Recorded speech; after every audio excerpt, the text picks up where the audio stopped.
Once again, Mutual Don Lee brings you the thrilling adventures of The Shadow, the hard and relentless fight of one man against the forces of evil. These dramatizations are designed to demonstrate forcibly to old and young alike that crime does not pay. June, the traditional month of weddings. June, the month when almost every American knows someone, either relative or close friend, who goes on that happy march down the aisle. As you see the blushing bride and her bashful groom, your thoughts naturally turn to the future.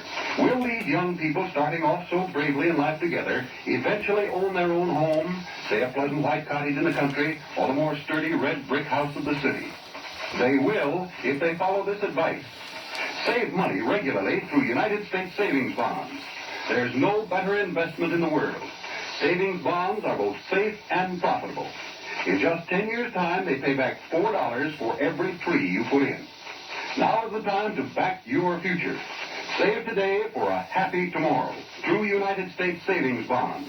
They are always conveniently available at banks, post offices, and on the payroll savings plan where you work. But now, The Shadow.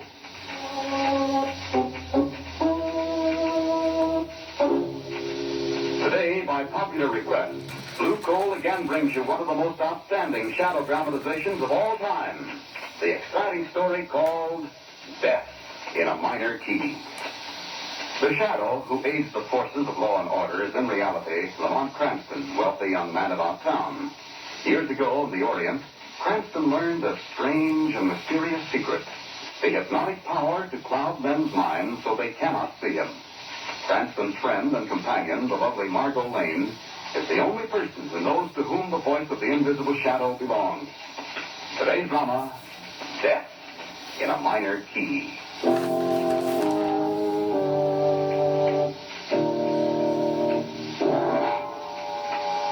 Death in a Minor Key. You know, to me, that expression brings back the memory of a series of weird, eerie musical notes in a minor key that had a tragic bearing on my life. It's funny, isn't it, how all of us recall a certain sound that we associate in our minds with a strange, indeterminate feeling of uneasiness or fear. Like the cry of a coyote as a silhouette against the night sky. Or the wild shriek of a siren as an ambulance catapults through the city's darkened streets. And then there's even the sound of a distant train whistle punctuating the evening stillness, bringing with it that lost, empty sensation of being all alone in a strange, lonesome world around you. That's odd, I just happened to think. All of those sounds that I described are night sounds. I guess that does have significance, too. Because the night is a time for fear. And it was at night, too, that those notes in a minor key were heard. Faintly at first. Ever so faintly. Played on a strange instrument. And as they came closer, you heard uneven, heavy-footed steps. The sounds are louder now. The footsteps nearer. Nearer. Nearer. Nearer. Nearer.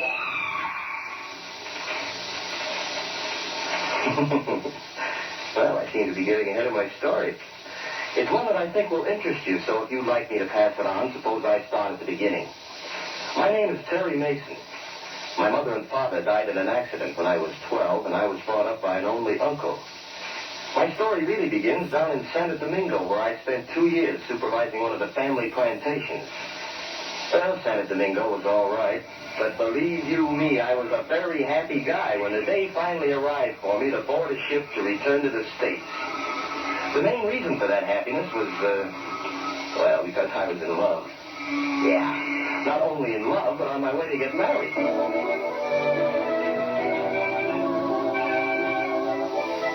The girl was Barbara Norton, so you can imagine how anxious I was for that boat to get to New York and get there fast.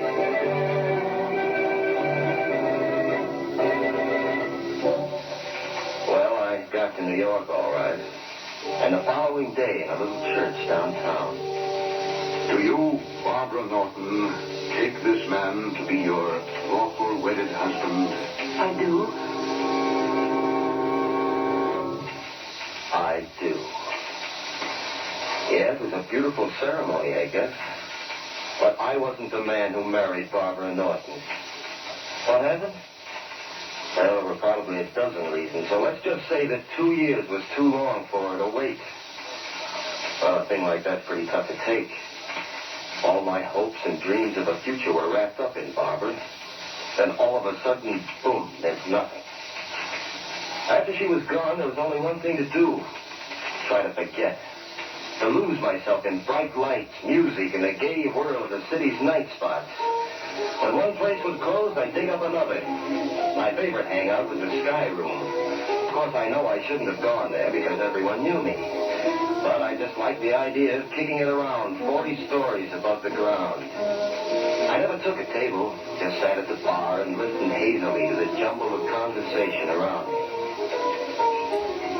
Hear that, Laurel? Not yet, Lamont. I'm having too much fun just watching. Darling, you see that young man sitting at the bar? You know, he's been staring at you for the past 10 minutes. Hey, wait a minute. I believe I know him. Of course, that's young Terry Mason. For heaven's sake, I haven't seen him in years. Well, if he's his friend, ask him over. You mind? No, I wish you would. Terry? Hey, Terry. Yeah? Oh, Lamont. Come on over. If he can make it. He almost landed on that table. Hello, Terry. I'm glad to see you. How are you, Lamont? Well, fine, thank you. This is Miss Lane, Terry. How do you do? Hi, All right, Terry. sit down. All right. Now, tell me, where have you been all these years? Oh, Santa Domingo plantation stuff. 2 years of it. Finally got fed up and came back, huh? Are you kidding? Oh, what do you mean? You know why I came back. I'm afraid I don't.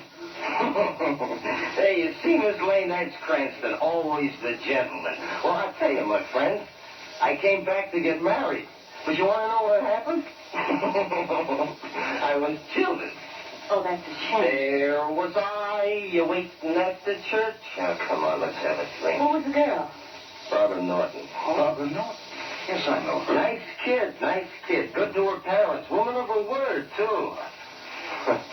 Yeah, woman of her word. Well, just what happened, Terry? I was away too long. That's the story they give me. I was away too long. But that isn't the real story, not by a long shot. What do you mean, Terry? They're all working together on this thing. They're working against me. Who's working together? My uncle, Barbara, and her father, Dr. Norton. I don't understand. My uncle controls my inheritance, Lamont.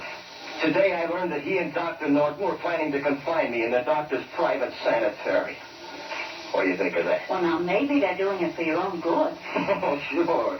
Just like Barbara married somebody else for my own good. Oh, no. No, sir. They're all working together. They want that inheritance. And if they get me to that sanitarium, they know they'll have it. Where is this place, Terry? The Hudson used to be our family home. Terry, I think you're putting too much stress on this whole thing. Lamont, you've got to believe me. If they confine me in that place, I'll never come out alive.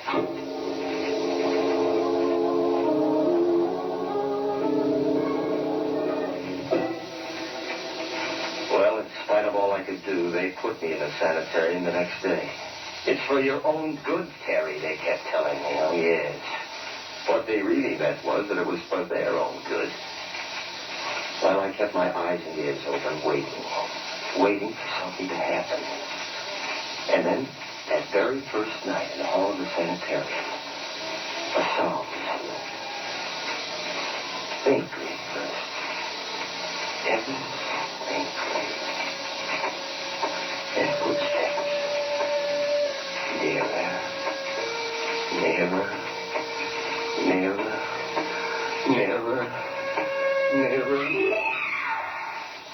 I rushed to the phone quickly. I knew that I had to call Lamont Cranston at once. He was the only one that I could turn to. The only one.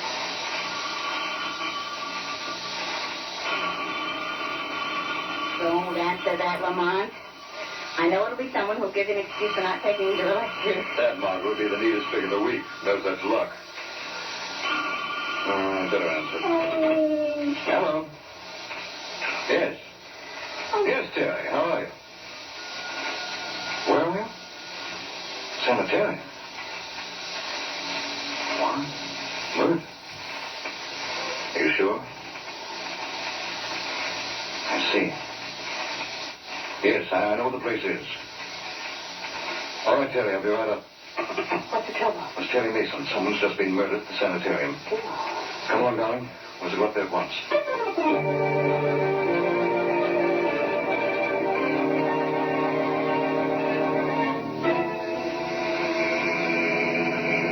You know, Mr. Cranston, when you're first telling me that I'm taking you my care to the house up the Hudson, I am thinking of only of one house, which is up the Hudson. And this house is not a house which I am fond of, indeed, on account of bars, which is on the window. Yes, I know, Shrevey. Turn left in this driveway. Yes. Oh, Lamont, is that the sanitarium up there on the hill? Yes, darling. Gee, it's a grim-looking place, isn't it? Old stone walls, high turrets. Almost looks like a prison. The house to which I'm referring is a prison also, although it ain't the same house in it. You'd better stop here, Shrevey. Yes. Why, aren't you going right up the door? No, Terry will lead us to the cellar door. He doesn't want anyone to know we're coming. Do you really think that a murder's been committed here, darling? I don't know, Margot. The whole thing may be a wild goose chase. Young Terry's in a highly nervous condition, but I do think it's worth an investigation. You wait here, Shrevey. And I'm keeping beside me my jackhammer, just in case. Come on, Not a darling. bad idea. Look. The whole place is shrouded in darkness. Well, it's quite late, you know. Yeah, but you'd think that... Come on. What's that? What are you talking about? Look. That cloaked figure disappearing into the shadows of the building. Yes. See it? Yes, I see him, Margot. That looks very much like Terry's uncle. Oh, then you know him then. Yes. Both he and Dr. Norton are old friends of mine. He's gone now. I wonder what he's doing here. This must be the cellar door Terry mentioned. He should be right inside. Is that you, Lamont? Yes, I have Miss Lane with me. I see. Come in, both of you. Watch your step. Now, follow me. Terry, what is all Just be quiet, please. Murder's still in the house. Perhaps even at this very minute he's listening to our conversation. What murder? Who are you talking about? We'll stop here. Now, do you see that door? Yes. That leads to the operating room. In that room is the body of the woman who's been murdered. How do you know? They took her there a few minutes ago. Who are they? My uncle and Dr. Norton. And that was Terry's uncle we saw. Yes. Look, Terry, how do you know that a murder's been committed? Well, I just know, that's all. Did you actually see it down? No, I didn't. Well, then, but I did hear something. Weird music in a minor key, accompanied by the uneven thump of a cripple walking. When the music reached a crescendo, the woman screamed. And then she was found dead. Who's the woman? An elderly patient here at the sanitarium. But who would kill her? What's the motive? I have a theory about that, too. In fact, it's more than a theory. That old lady who just died was a very wealthy woman. My uncle handles all of her investments. In fact, every one of them in this sanitarium is a person of wealth. And all of them are friends of my uncle and Dr. Norton. Not accusing them of murder, Terry. Why not? Why've they got me here? To get me out of the way, that's why. I'm just one of the hand-picked victims. But they're not getting me, do you hear me? No. That's why I told you to help me. Take it easy. Margot, take Terry upstairs to his room. See that he takes something to make him sleep. No, I want to know. I want to know what that music was that I heard. Please, Terry. If you want me to help, you must go along with Margot. I want to investigate a few things here by myself. All right. This way, Miss Lane. Up these stairs. Just a minute. Come on, what are you going to do? I'm going to pay a visit to that operating room, Margot. As the shadow.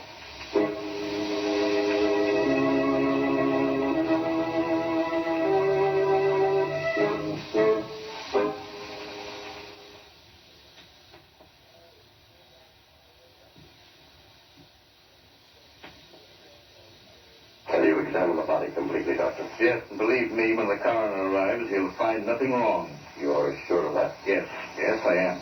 Doctor, what can we do about Terry? Frankly, I don't know. The boy must be taken care of. He must be. What was that? You'll pardon my intruding on your private conversation, gentlemen. Who are you? Where are you? I'm called the Shadow, gentlemen. Shadow. You've heard of me, perhaps? Yes, of course. You must know that although I stand here beside you, you cannot see me. By my hypnotic power, I've plotted your mind. Why are you here? I'm seeking information, gentlemen. explanation about the death of that woman whose body lies on the table before you? Why, there is no information to give you. No? How did she die? We can't tell that until the coroner arrives. It couldn't have been murder, could it, Doctor? Murder? I don't know what you mean. Just before her death, did you by any chance hear music? Weird music and the sound of a cripple walking? No, we heard nothing. Why are you so anxious to get rid of young Terry Mason? Get rid of him? Yes. Didn't I hear you say the boy must be taken care of? I didn't mean it that way. Those were your words, gentlemen. Just let me warn you. I'm very interested in the welfare of young Terry Mason. And if anything should happen to him, anything at all, gentlemen, I warn you, you'll answer to the shadow.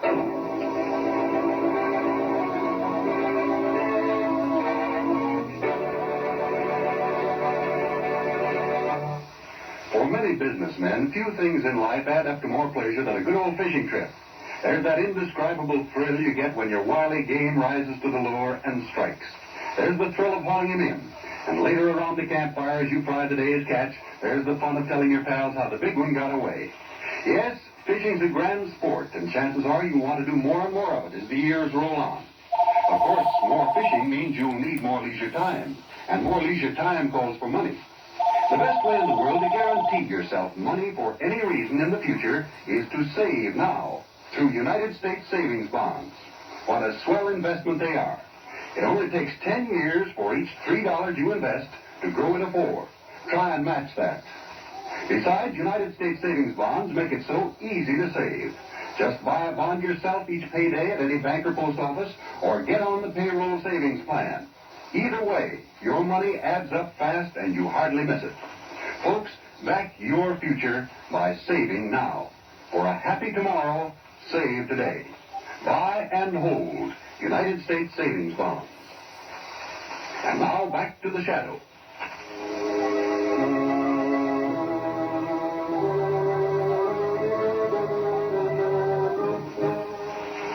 Where's the lease, Reeve?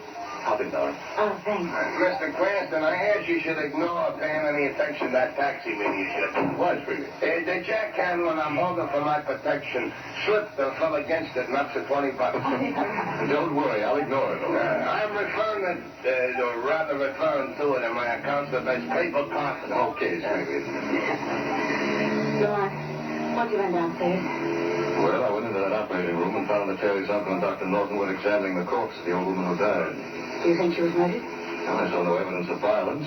Both men swore she'd met a natural death. Then you think it was just Terry's imagination after all? No, I don't. It's hard to say at this point just what I do think. Well, do you still think that Terry might be right? Yes, I do. Well, then what do you propose to do? I think I'm going to call on you for help, darling. Me help? How? Tomorrow I want you to go to Dr. Norton's office, pretend you were verging on a nervous breakdown, and gain admittance to the sanitarium as a patient. All right, but how does one acquire a nervous breakdown? Now, just watch the cabbie take these turns. Not a bad suggestion. No, seriously, Margot, I do this myself, only Dr. Norton and Terry's uncle both know. Now, what do you say? Well, sure, but... Sure, I'll do it. Good girl. We'll see the doctor first thing tomorrow and gain admittance to the sanitarium no later than tomorrow night.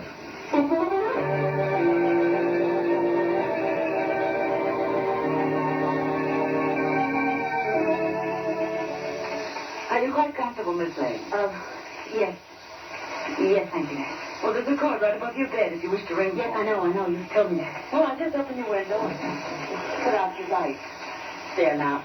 Do try to get a good night's sleep. I'll try. Good night. Good night. Good night. Try to get a good night's sleep. That's funny. Well, I can try. What's that?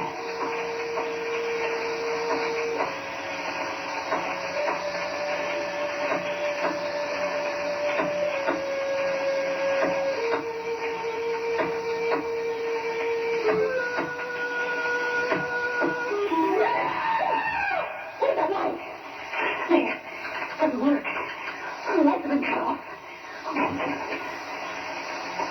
Someone's coming in the door. Who is that? Oh, that's after me. Now, don't tell me cops ever get on. Quiet, Miss Lane, if I tell you. Oh, you frightened me. Sorry, but you must go with me to the cellar at once. The killer's loose again.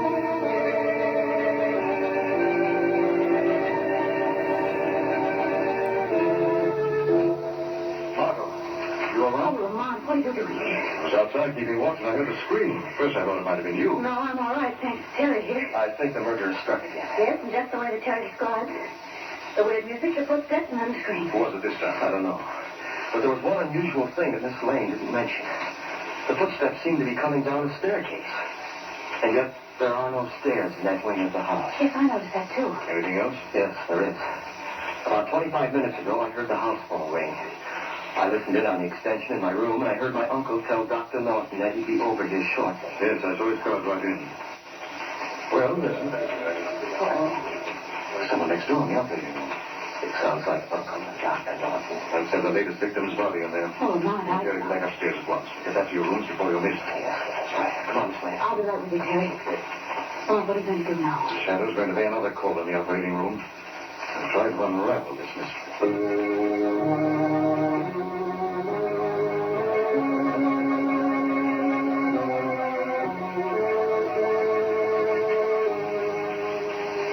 Now, see here, old man, I do think this thing has gone too far. Doctor, you promised me that we'd see this through together. I know, but the second death is too much.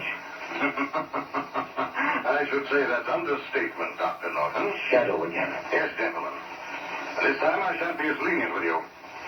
The body on that table should be examined by me, not you, Doctor. You fooled the police with your first murder. You do the same with this second one. Are you accusing us of killing? I am. Hello, what's this? So, step over here, gentlemen. That's it. Now, examine that mark behind the patient's left ear. Look, Doctor. He's right. That tri-cornered puncture was the cause of this woman's death. Then it was murder. So, you agree with me at last? But you don't think that we killed her? I'm not sure yet. I want you both to go to Dr. Norton's study. And do not leave there until the shadow calls.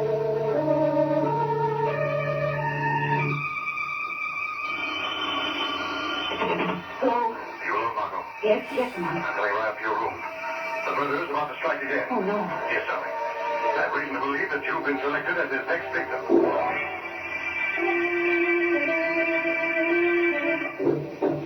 Who is it? Sorry, Lamont, open up. Oh. Oh, I'm so glad it's you. Don't you like Margot quickly? Well, yes, surely, but... We'll just have darkness. Oh, Without light from the moon. You'll see. I purposely called you on the house phone, Margot, because I knew the murderer would be listening in. And through his fear of my knowing his identity, he'll pick this time to try to kill us both. Oh, that's a pleasant little thought. But who is this matter? I'm not mistaken. It'll be a long, black, highly poisonous snake. He's a tri-cornered mark on his victim. The snake. Oh, gosh, Lamont, they scare me to death. Quiet, please, darling. The snake may be in the room now, ready to strike. You've got to listen for it.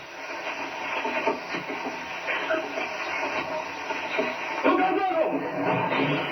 I got him. Oh, Lamont. I saw him come into that window. I guess I closed it on him just in time. Cut his body in two. Yes. Well, that takes care of that. So that's our murderer. No, darling, only the instrument of death. Our murderer should be paying us a call in a moment to add the final macabre touch to what he expects has been a double killing this time. Listen. You hear that? Yes, it's the same sound. We'll stand up against the wall. Sound again as if he were descending a flight of stairs. And yet there are no stairs. I don't speak. Let's watch that panel on the wall. See? Slowly opening. All right. Oh, you got him. Lamont, you got him. Yes, he'll play a different tune this time. Put on the light, Margaret. Why? And there's our murderer. Oh. Oh, that face. Those long fangs and those popping eyes. Doesn't look human. It isn't human, Margot. That's a mask. It's worn to hide his true identity. Now take it off. There. Oh, Lamont, it's...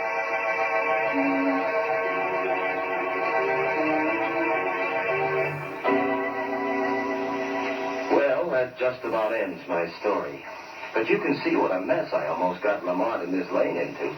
Fortunately for them, they found out the murderer in time. This killer's motive was a familiar one: revenge. Trying to implicate those he thought had wronged him. As you probably already deduced, the clubfoot was a disguise, and the weird music came from a strange oboe-like instrument that he used to hypnotize the snake. Yes, he thought he was being very smart. But, well, right on down the line, it's been pretty well proven that the smart guy in the long run gets just what he gives out. Time to go, Terry. Oh, yeah. Didn't realize that was so long. I was just telling these people a story. Not a bad one either, if I do say so myself. You'd better come along, Mason.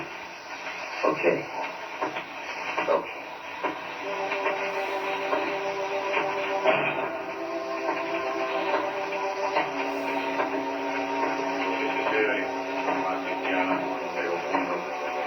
Dei fatti sono i tempi integrati.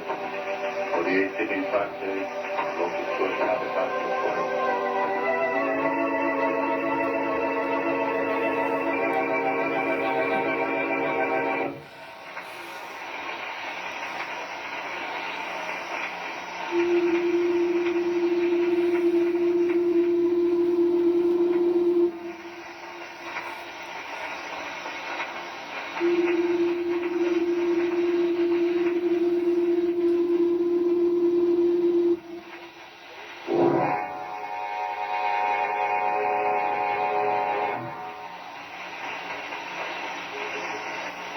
Having been sentenced to die for committing the crime of murder, I hereby pronounce Terry Mason legally dead.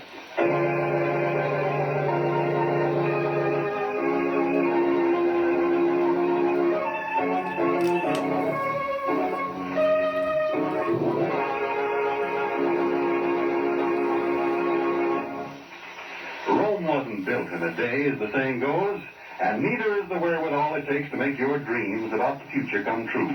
That little farm on the edge of town, that really long vacation trip you've been promising yourself. If you're air-minded, one of those nifty little private planes that'll be coming along in a few years. Those and lots of other things don't just happen. You have to plan for them. Save up the money it takes to make them come true. It's a swell break, therefore, that you can go right on buying United States savings bonds. Government guaranteed and good interest rate. Make United States savings bonds your best bet to back your future. Actually, for each $3 you invest, you get back 4 in just 10 years' time. Use the payroll savings plan or buy savings bonds yourself regularly at any bank or post office. Save today for a happy tomorrow by regularly buying and keeping United States savings bonds. And now the shadow again.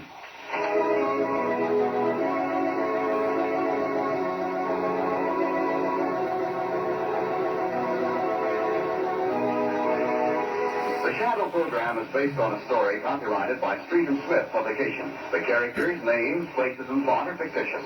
Any similarity to persons living or dead is purely coincidental. The weed of crime bears bitter fruit. Crime does not pay. The Shadow knows.